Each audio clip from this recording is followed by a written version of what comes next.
আসসালামু আলাইকুম রহমতুল্লাহ। বিএনপি যখন ডক্টর ইউনূসের সাথে তারেক রহমান বৈঠক করলেন এবং তারপরে খুব আনন্দ উচ্ছ্বাস প্রকাশ করলো বা ডক্টর মোহাম্মদ ইউনূসের পক্ষ নেওয়া শুরু করলো, তখনই আমি বলছিলাম আমার একটা ভিডিওতে যে বিএনপি আবারও সেই ফাঁদে পা দিলেন বা আবারও প্রতারিত হওয়ার জন্য প্রস্তুত হলেন। কারণ আপনারা জানেন এনসিপি জামাত ইসলাম তাদের কথাই দীর্ঘ 10 মাস 10.5 মাস ডক্টর ইউনূস উঠলেন বসলেন, সর্বাগ্রে তাদেরকেই গুরুত্ব দিলেন এবং বিএনপির কোনো চাওয়া পাওয়াকেই গুরুত্ব দিলেন না। হঠাৎ করে ডক্টর ইউনূস একটা চাপে পড়ে গেলেন, যে চাপের কারণে তার ক্ষমতা ছেড়ে দেওয়ার মতো উপক্রম হলো। সেখান থেকে তিনি চাপ থেকে বের হওয়ার জন্যই তিনি এই ট্রিক বা এই বুদ্ধি ফিট করলেন।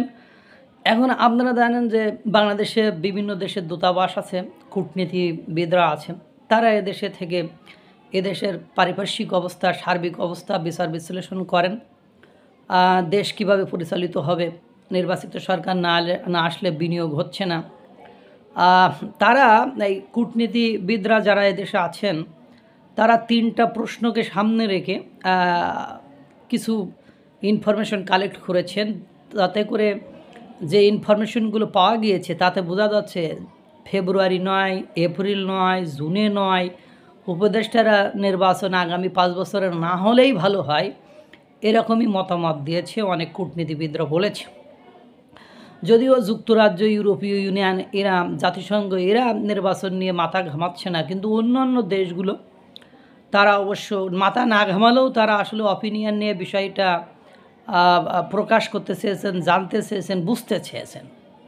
তারই ধারাবাহিকতায় একটা আজকের পত্রিকায় একটা নিউজ প্রকাশিত হয়েছে যে নির্বাচন কবে নাগাদ হবে, আওয়ামী লীগ সেই নির্বাচনে অংশগ্রহণ করবে কি না, নির্বাচনের পরে কোন দল ক্ষমতা আসলে তারা কিভাবে কূটনীতি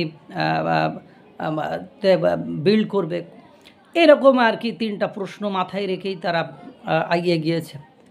তারা এনসিপি রিলেটেড যেগুলো উপদেষ্টা আছে, নারী উপদেষ্টা এবং পুরুষ উপদেষ্টা, তাদের 5 জনের মতামতকে গুরুত্ব দিয়েছে এবং 5 জনের কাছ থেকে ইনফরমেশন নিয়েছে। তারা বলেছে ফেব্রুয়ারি তো নয়, এপ্রিলও নয়, জুনে তো না হলেও কোনো সমস্যা নাই। অর্থাৎ আপনারা জানেন ইতিমধ্যে কয়েক দফায় ডক্টর ইউনূসকে 5 বছর ক্ষমতায় রাখার জন্য বা আমৃত্যু ক্ষমতায় রাখার জন্য জামাত ইসলাম সহ এনসিপি সহ আরও নেতাকর্মীরা এবং 2 ঈদে মানে ঈদুল আজহা আর ঈদুল ফিতরে ঈদগাঁও ময়দানেও আপনার এই স্লোগান দেওয়ার জন্য লোকদেরকে ফিট করা হয়েছিল। এবং একবার জানেন এটা নিয়ে একবার মিছিলও হয়েছিল, আবার একবার রাজু ভাস্কর্যে নিজেও কয়েকজন আবার আমরণ অনশনে বসেছিল ডক্টর ইউনূসকে ক্ষমতায় রাখার জন্য। এবং ক্ষমতা মানে গ্রামীণ ব্যাংকের দায়িত্ব ছাড়তেই তাকে মানে কোর্ট পর্যন্ত যেতে হয়েছিল।